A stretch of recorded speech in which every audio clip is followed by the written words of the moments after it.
Courage is not the absence of fear. It's the refusal to let fear write your story. To ignite is to spark the flame that's been waiting inside you, not because you've conquered doubt, but because you've learned to move with it. This is about transformation through action. This is about choosing to lead even when the path is unclear, to speak even when your voice shakes, to build even when the ground feels unstable. Hi, I'm Dr. Claire Oliveros, and this is Ascend, where we share real stories and bold leadership reflections rooted in truth, liberation, and impact. Today, we explore the second pillar of the Rise Up method, Ignite, the sacred practice of turning reclaimed space into transformative action. Because once you've reclaimed your presence, the question becomes, what will you do with it?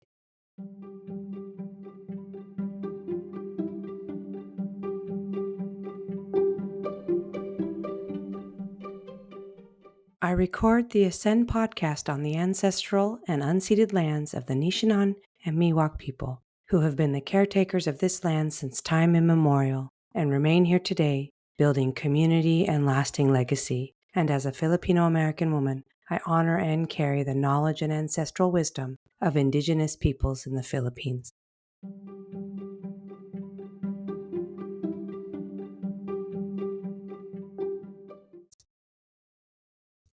In our last episode, we talked about reclaiming space, refusing displacement, and returning to ourselves after systems demand our diminishment. Today, we move from reclamation to ignition, because courage isn't something you wait to feel. It's something you practice. And right now, in this moment of attacks on DEI, surveillance of faculty and faculty of color, and the erosion of frameworks we fought to build, courage isn't optional, it's essential. This episode is about finding that spark of courage and learning to tend to it, even when the wind threatens to blow it out.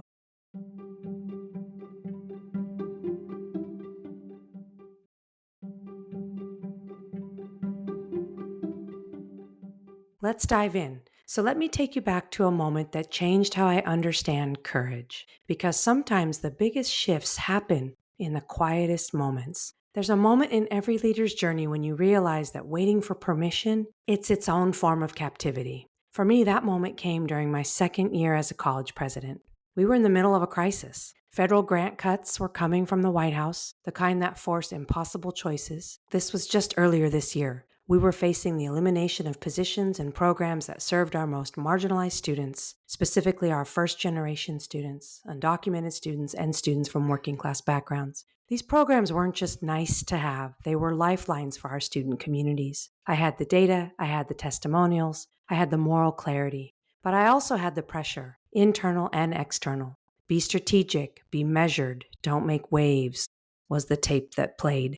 I sat in my office before the federal grants meeting, contemplating my remarks, and I realized I had two choices. One was safe, acknowledge the difficult realities and fiscal responsibility while quietly grieving what we'd lose. The other was truth, name what we would really be doing, abandoning the students we claimed to serve, preemptively erasing DEI language that was core to our mission and values, just to comply with an executive order that hadn't even been enforced yet. I could feel that familiar weight, the one many of us women of color leaders carry when we know the truth will cost us. The fear wasn't abstract. I'd watched colleagues be labeled too emotional, not strategic, not a culture fit, for saying far less throughout my career. But then I remembered something Audre Lorde said: your silence will not protect you. So I chose truth. That day I walked into that meeting and said, we will not preemptively erase DEI language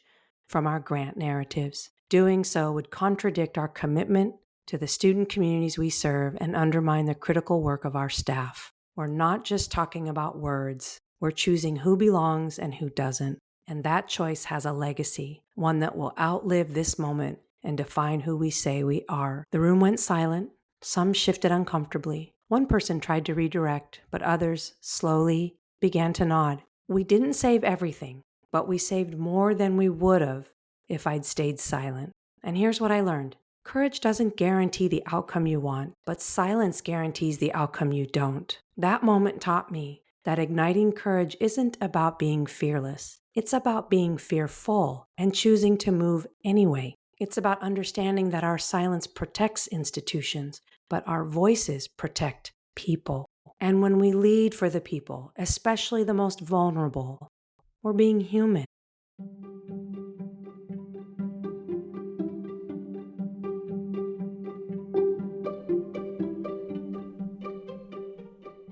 When I think about igniting courage, I come back to three anchors: risk, voice, and vision. These aren't just concepts, they're practices. It's knowing when to hold steady and when to move forward. It's understanding that courage without care burns out, but courage with community sustains. So let's talk about these three anchors. The first, risk, the threshold. Courage begins at the edge of risk. For me, that meeting moment was a risk. Walking away from the safe speech and choosing truth. But risk also looks like saying no to a leadership path that no longer aligns with your values, even when it looks like success on paper. Risk can mean raising a concern in a meeting when everyone else is silent, or deciding to rest in a culture that glorifies burnout and overproducing. Here's the truth. When we avoid risk, we stay in the illusion of safety, where our growth slowly withers. The second, voice, the spark. Your voice is not just what you say, it's what you stand for. In that boardroom or meeting, in the meeting, using my voice meant naming what was true, even when it was uncomfortable. It meant saying, we can do better than this. That decision wasn't easy, but it opened the door to real change. Using our voice means speaking up even when silence feels safer, and understanding that silence can be a form of consent to systems that harm. Your voice is powerful. Don't underestimate it. Third, vision, the horizon. Vision is what sustains our courage when fear whispers that it's easier to stay small.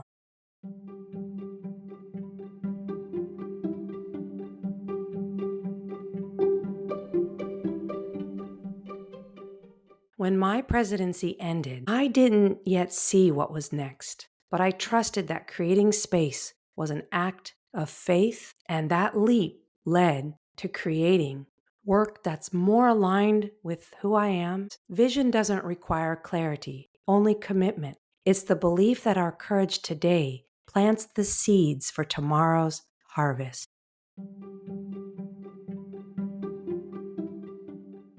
Now let's talk about something we don't discuss enough: the cost of not igniting courage. Because there is a cost. When we choose silence, our authenticity fades. When we avoid risk, our confidence erodes. When we lose sight of vision, burnout takes root. Playing small may feel safe in the moment, but over time, it shrinks our capacity to lead with heart. Our teams feel it, our families feel it, and we feel it. I've watched brilliant leaders dim their light because they were afraid of what speaking up might cost. And I've felt the weight of staying silent when I knew better. Igniting courage isn't just about what we gain, it's about what we refuse to lose: integrity, purpose, and our humanity. The cost of not igniting courage isn't failure, it's possible it's self-abandonment, and we can't afford to abandon ourselves now. So what does bold leadership look like right now? It means refusing to let institutional fears silence institutional truths. It means protecting vulnerable students even when protecting them puts you at risk.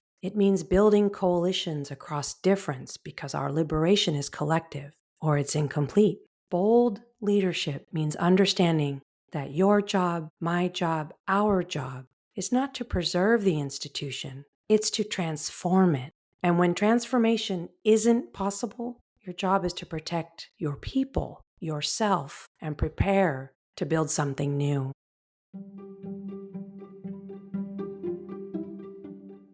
Bold leadership also means knowing when to stay and when to leave. Not every battle is yours to fight. Not every institution deserves your labor. Sometimes the boldest thing you can do is walk away from a system that's breaking you and build something that reflects your authentic self and values instead. Bold leadership asks, what am I willing to risk for what I believe? Who am I protecting with my silence? Am I leading in ways that my ancestors would recognize? Am I becoming the leader my younger self needed? And here's the truth. Remember, courage is contagious. When you choose to speak, someone else finds their voice. When you choose to act, someone else discovers their agency. When you choose to rest, someone else gives themselves permission to breathe. So before we close, I want to create some space for us to pause and check in with ourselves. Take a breath and reflect on these questions. They take us back to the 3 pillars. Risk.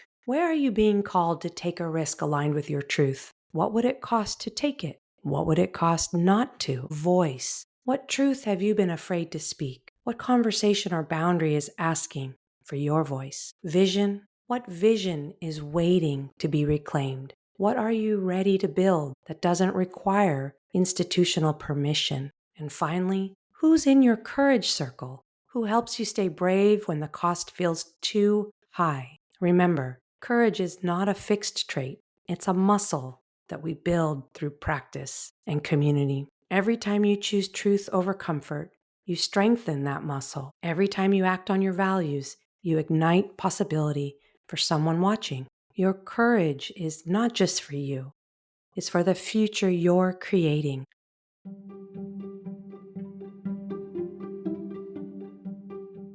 As we close, let's take a moment together for an Ingat Ka micro meditation. And if you're in a place that's safe, place one hand over your heart. Take a deep breath in and exhale slowly. Feel the ground supporting you.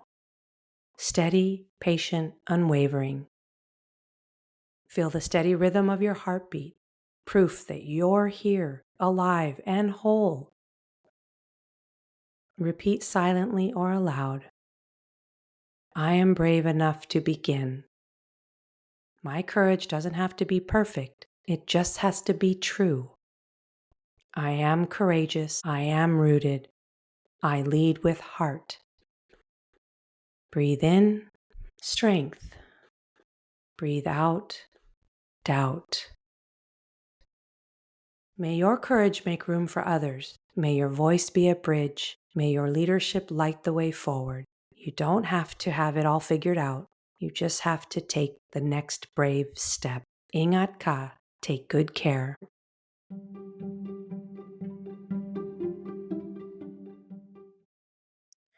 I'd like you to join me for a free live workshop on Tuesday, October 21st at noon Pacific Standard Time. The workshop topic is Breaking Through Burnout, a renewal path for Filipina leaders. You can register directly on my website, and you won't want to miss episode 4, where I interview my first guest to unpack and discuss the next pillar in the Rise Up method. S for sustain. Join me for my guest interview with Filipina American founder and CEO, Paloma Concordia of Papa Lowdown Agency. Until next time, keep ascending, keep leading, and keep showing up as your most authentic self.